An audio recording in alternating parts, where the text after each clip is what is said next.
Hello friends, जो हमने last lecture में पढ़ा था वो क्या था। हमने लास्ट लेक्चर के अंदर जो हमारा चल रहा था उत्सर्जन तंत्र के हम अंदर हमारा पूरा हो गया था लगभग काउंटर करंट मैकेनिज्म हमने देखा था। लास्ट में हमने जो देखा था वो था रेगुलेशन ऑफ किडनी की किडनी किस तरीके से रेगुलेशन करती है। एडीएच के बारे में पढ़ा था, एंटी डायूरेटिक हार्मोन क्या करता है, किस तरीके से डायलेट यूरिन का कंसंट्रेशन बढ़ता है, कैसे हमें प्यास लगती है, किस तरीके से कौन से हाइपोथैलेमस के अंदर रिसेप्टर्स होते हैं जिनकी वजह से क्या होता है, वाटर की कमी होने की वजह से एडीएच का जो फॉर्मेशन होता है वो हाइपोथैलेमस के अंदर होता है। और एडीएच जो है वो सिग्नल देता है किसको, पिट्यूटरी को, क्या रिलीज करने के लिए, एडीएच सीक्रेट करने के लिए पिट्यूटरी को सिग्नल देता है। पिट्यूटरी का जो पीछे वाला जो पोर्शन है न्यूरोहाइपोफाइसिस या बैक जो पोर्शन है, लास्ट पोर्शन है पोस्टीरियर रीजन, एंटीरियर और पोस्टीरियर, जो पोस्टीरियर वाला पोर्शन है, पश्च भाग है, उसके द्वारा क्या सीक्रेट किया जाता है, क्या स्त्रावित किया जाता है,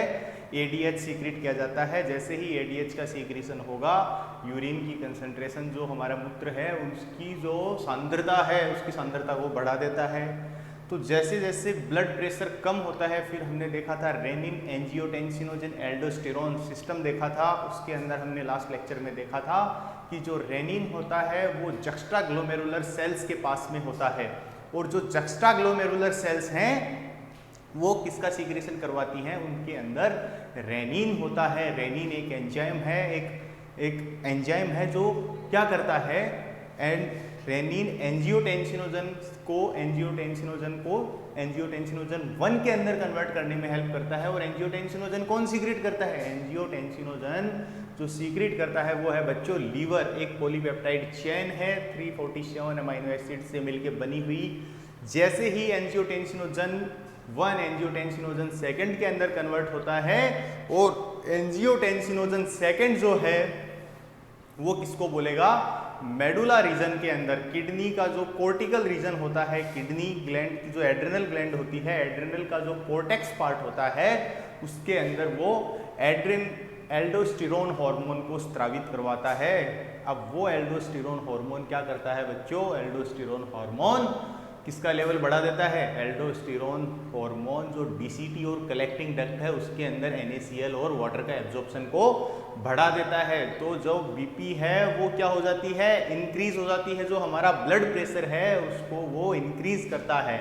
और उसके अगेंस्ट में हमने एक हार्मोन देखा था जिस हार्मोन का क्या नाम था, एंटी नाइट्रियूरेटिक फैक्टर। जो एट्रियम की वॉल है वो इस हार्मोन को क्या करती है बच्चों, स्त्रावित करती है। और वो इस हार्मोन को स्त्रावित करने से वो किसके अगेंस्ट जाता है, ब्लड प्रेशर राइज हो गया। क्या हुआ, ब्लड प्रेशर जो है वो राइज हो गया। अब जो ब्लड प्रेशर आपका राइज हुआ है मतलब रक्तदाब जो आपका बढ़ा है, उस रक्तदाब को डाउन करने का जो काम करता है वो करता है एंटी नाइट्रियूरेटिक फैक्टर। जो कौन सीक्रेट करता है, हार्ट की जो एट्रियम के वॉल से वो हार्मोन स्त्रावित होता है वो उसके लेवल को क्या करता है बच्चों, कम करता है। उसके अलावा भी हमने बहुत सारे एक्सक्रीटरी यानी उत्सर्जित अंग देखे थे। जैसे कि एक उत्सर्जी अंग हमारा कौन सा था, लंग्स थे।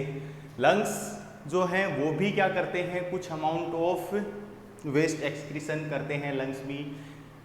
और उसके अलावा हमने लीवर देखा था। लीवर भी है जो बहुत सारे पिगमेंट्स होते हैं जिनका क्या करता है, डिग्रेडेशन करता है। बहुत सारे पिगमेंट्स हैं जिनको बिलीरुबिन, बिलीवर्डिन, इन सबको हमारे शरीर से बाहर निकालने का कार्य करता है। और स्किन जो हमारी त्वचा है वो त्वचा भी एक्सक्रीशन के अंदर बहुत बड़ा रोल प्ले करती है, उसके अंदर बहुत सारी ग्लैंड्स होती हैं, स्वेट ग्लैंड्स होती हैं, सीबेसियस ग्लैंड्स होती हैं।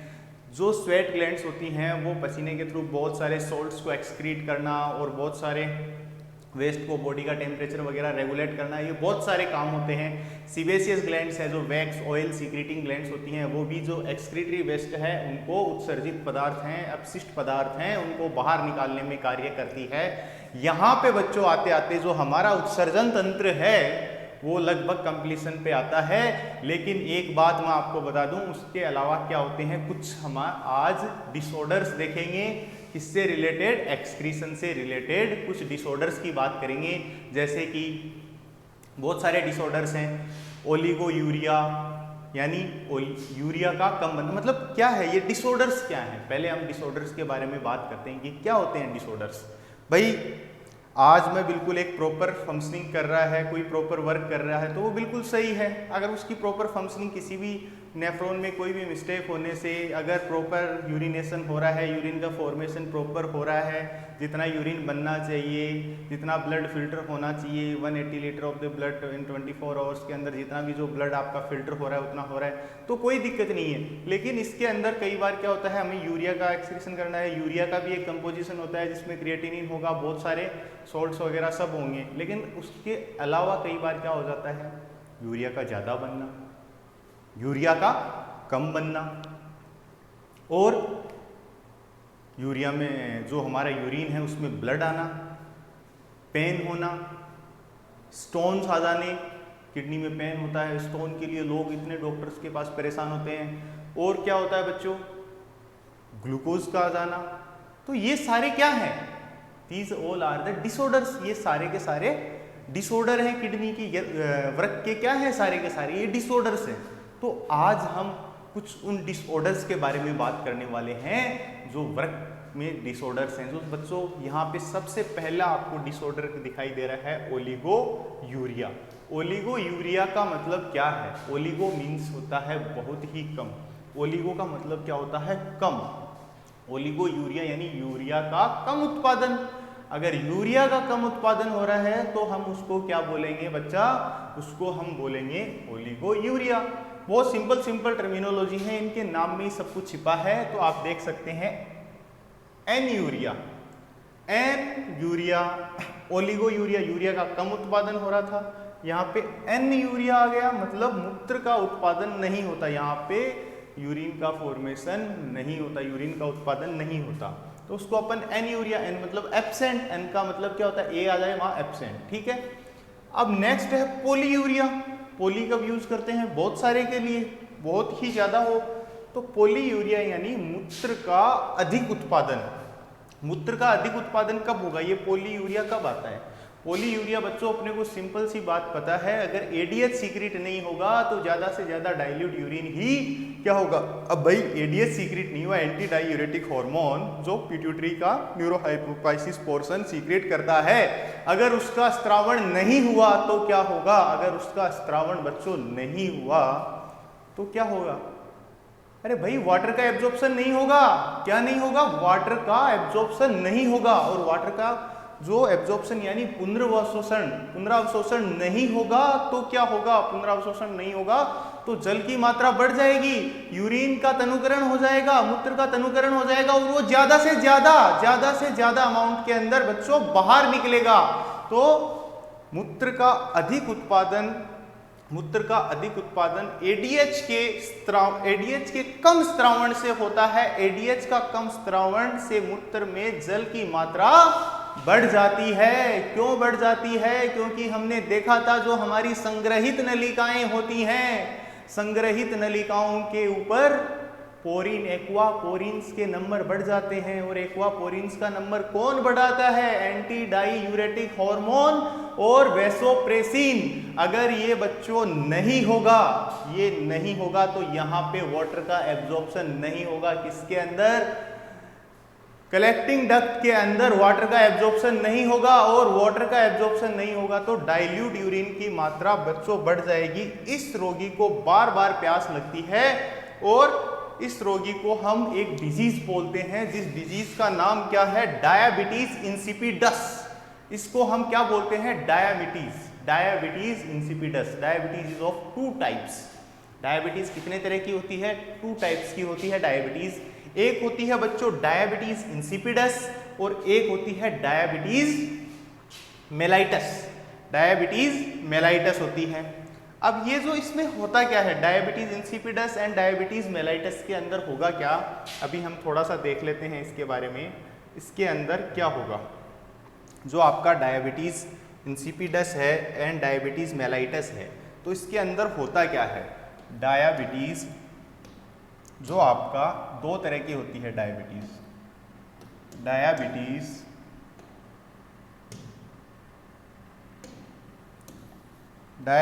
मेलाइटस होता है एक तो, एक सेकेंड, क्या होगा डायबिटीज मेलाइटस की वजह से? डायबिटीज कितने तरह की होती है? दो तरह की होती है डायबिटीज। एक कौन सी होगी? एक होगी बच्चों डायबिटीज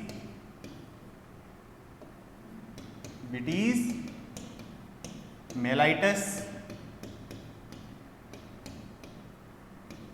और एक होगी बच्चों डायबिटीज इंसिपिडस। डायबिटीज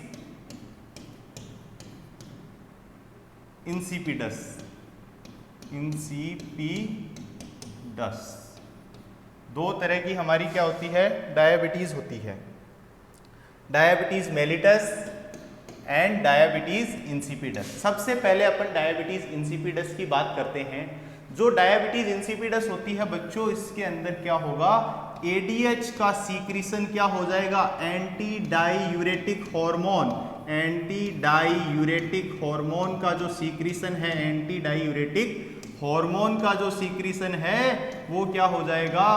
कम हो जाएगा। एडीएच का सीक्रेशन कम होने की वजह से, एडीएच का सीक्रेशन कम होने की वजह से क्या होगा? वाटर का एब्जॉर्प्शन नहीं होगा, वाटर का यानी जल का पुनरावशोषण नहीं होगा, जल का पुनरावशोषण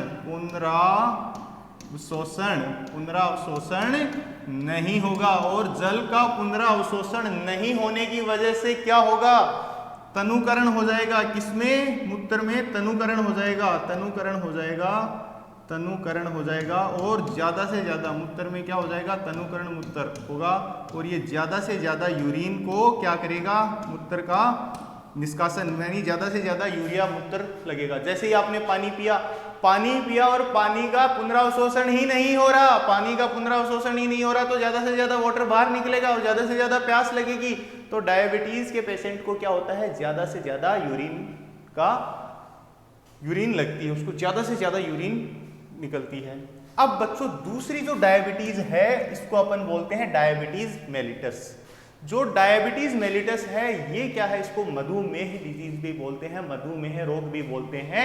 ये क्या होता है? इसमें हाइपरग्लाइसेमिया कंडीशन आ जाती है, मतलब ब्लड के अंदर ग्लूकोज का लेवल बढ़ जाता है। ब्लड के अंदर ग्लूकोज का लेवल बढ़ेगा तो वो एक्सक्रीशन के टाइम यूरिन के अंदर भी वो ग्लूकोज निकलेगा, यानी इसको अपन ग्लाइकोशूरिया भी बोलते हैं। क्यों बोलते हैं इसको? क्योंकि बच्चों क्या होता है? ड्यू टू डेफिशिएंसी, यानी किसकी कमी की वजह से?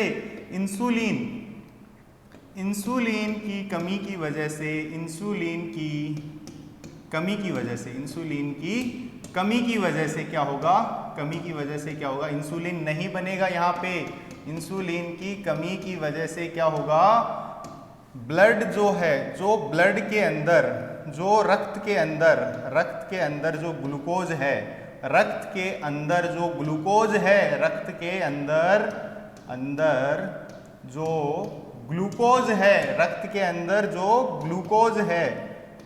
ग्लूकोज है, वो कोशिकाओं तक नहीं पहुंचेगा, वह कोशिकाओं तक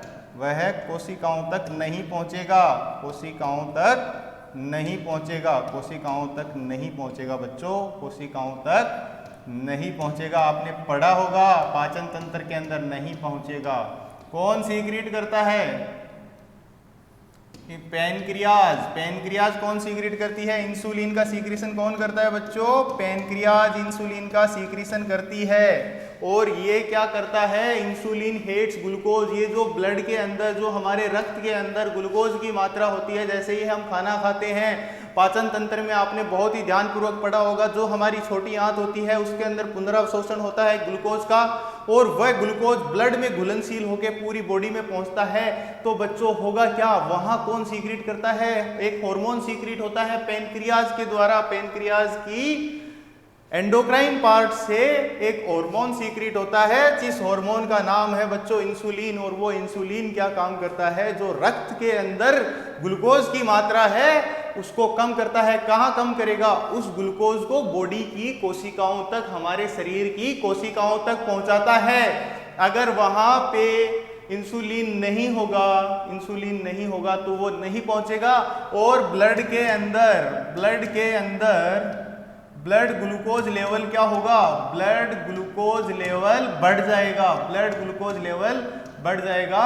और इस टाइम पे ऐसा जो पेशेंट होता है, आपने अपने फैमिलीज में या अपने आसपास किसी ने देखा होगा ऐसा पेशेंट, उस पेशेंट को इंजेक्शन दिया जाता है। और वो इंजेक्शन जो होता है वो किसका होता है बच्चों, वो इंजेक्शन जो होता है उसके अंदर इंसुलिन होता है। जैसे ही वो खाना खाते ही वो इंजेक्शन लगता है और वो बाहर से आर्टिफिशियली उसको इंसुलिन प्रोवाइड की जाती है। तो इस डिजीज को हम क्या नाम देते हैं, ये हाइपरग्लाइसेमिया भी बोलते हैं, इसको अपन क्या बोलते हैं, हाइपरग्लाइसेमिया, हाइपरग्लाइसेमिया भी बोलते हैं। हाइपरग्लाइसेमिया का मतलब ग्लूकोज, ब्लड ग्लूकोज लेवल क्या हो गया, बढ़ गया, ब्लड का ग्लूकोज के अंदर ब्लड ग्लूकोज लेवल है वो बढ़ गया। और इस डिजीज को हम क्या बोलते हैं, डायबिटीज मेलिटस। तो ये आपको समझ आ गया। चलो अपन अब नेक्स्ट बात करते हैं, डायबिटीज इंसिपिडस एंड डायबिटीज, ये दोनों की दोनों आपके समझ आ गई। तो अब अपन नेक्स्ट बात करते हैं बच्चों। ओके, अब अपन नेक्स्ट बात करते हैं ग्लाइकोशूरिया, मूत्र द्वारा ग्लूकोज का उत्सर्जन होना। इस रोग को डायबिटीज मेलिटस कहते हैं। यह रोग मुख्यतः इंसुलिन की हार्मोन की कम स्त्रावण से होता है। ये देखो ये क्या कहना चाह रहा है, अगर इंसुलिन का कम स्त्रावण होगा, इंसुलिन का कम स्त्रावण होगा तो ये डायबिटीज मेलिटस जो डिजीज है ये हो जाएगी। डायबिटीज मेलिटस के अंदर इंसुलिन नहीं बनेगा और इंसुलिन कोशिकाओं तक नहीं पहुंचेगा। और इंसुलिन अगर कोशिकाओं तक नहीं पहुंचा तो बच्चों इस डिजीज को हम क्या बोलेंगे, और इसमें जो ग्लूकोज होगा उसका जो टेस्ट होगा वो काफी, जो यूरिन के अंदर ग्लूकोज की अमाउंट आएगी हम उसको टेस्ट करते हैं तो थोड़ा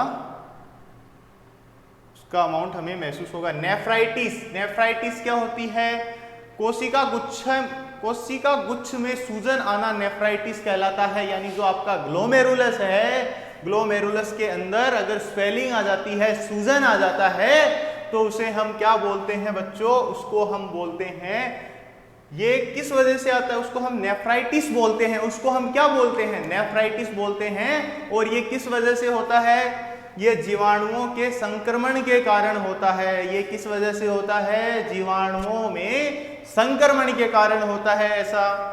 एंड यूरेमिया, नेक्स्ट हम बात करते हैं किसकी, यूरेमिया की हम बात करते हैं। यूरेमिया, रुधिर में यूरिया की अधिकता यूरेमिया कहलाती है। अगर आपका ब्लड है, ब्लड के अंदर अगर यूरिया की अमाउंट बढ़ा दी जाए तो उसे हम यूरेमिया कहेंगे।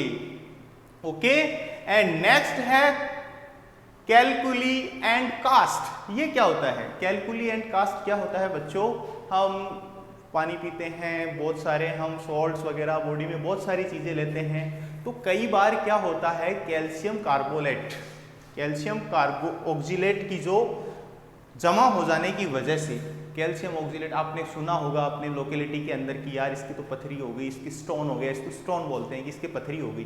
वो पथरी हुई, उसके अंदर कोई पत्थर थोड़ी बन रहे हैं, नहीं, कैल्शियम ऑक्जिलेट का डिपोजिशन होने से कुछ क्रिस्टल्स बन जाते हैं। कुछ क्रिस्टल्स, वो जो क्रिस्टल्स हैं वो किडनी फिल्टर नहीं कर पाती और वो पेन फील करवाते हैं। क्या महसूस होता है उसकी वजह से, पेनफुल, पेन होता है किडनी के अंदर, पथरी बन जाती है। कभी कभी कैल्शियम फॉस्फेट एवं कैल्शियम सल्फेट भी पाए जाते हैं। ये अघुलनशील लवण होते हैं। ये कैसे होते हैं, अघुलनशील, ये जल के अंदर घुलते नहीं हैं, अघुलनशील लवण होते हैं। सामान्यतः इनका उत्सर्जन वर्कों द्वारा नहीं होता, इनका वर्कों द्वारा उत्सर्जन नहीं होता। तो ये क्या कहलाता है बच्चों, कैलकुलाई एंड कास्ट। ये सब हम डिसऑर्डर्स देख रहे हैं इसके। नेक्स्ट अगर हम बात करते हैं बच्चों तो आती है हिमेटोयूरिया।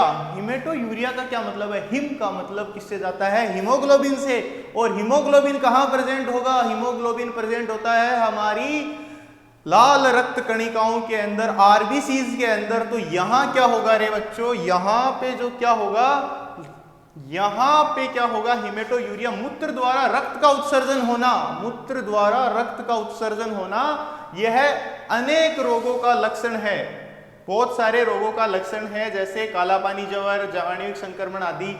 ये बहुत सारी डिजीजेज हैं जिनका सिम्टम भी है, यानी यूरिन के अंदर ब्लड का आना, ये क्या कहलाता है, इसको बोलते हैं अपन हिमेटोयूरिया। ये सारे डिसऑर्डर्स हैं, ये सारे के सारे क्या हैं, डिसऑर्डर्स हैं।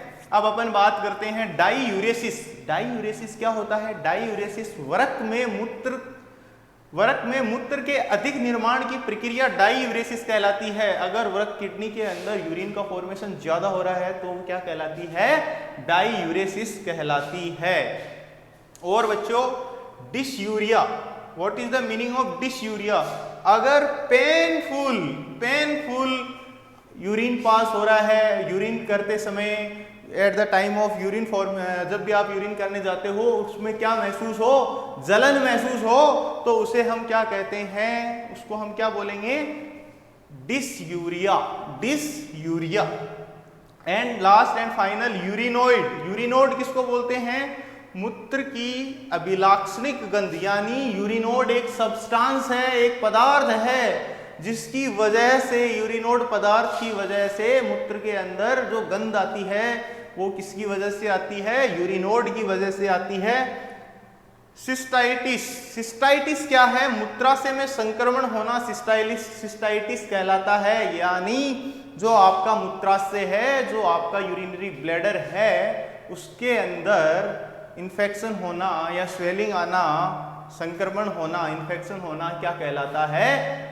यूरिसिस्टाइटिस। ओके, अब ये सारी की सारी बच्चों हमारी कंप्लीट हुई। जितनी भी डिसऑर्डर्स थे, हमने 12-13 टाइप के डिसऑर्डर्स देखे, और भी बहुत सारे आपको डिसऑर्डर्स मिल जाएंगे, वो आप देख सकते हो, इजीली पढ़ सकते हो। जो हमारा उत्सर्जन तंत्र है वो आज कंप्लीट होता है, और जो हमारा अगला टॉपिक होगा वो होगा अंतःस्रावी ग्रंथियां, कंट्रोल एंड कोऑर्डिनेशन के बारे में हम डिस्कस करेंगे। Thank you very much.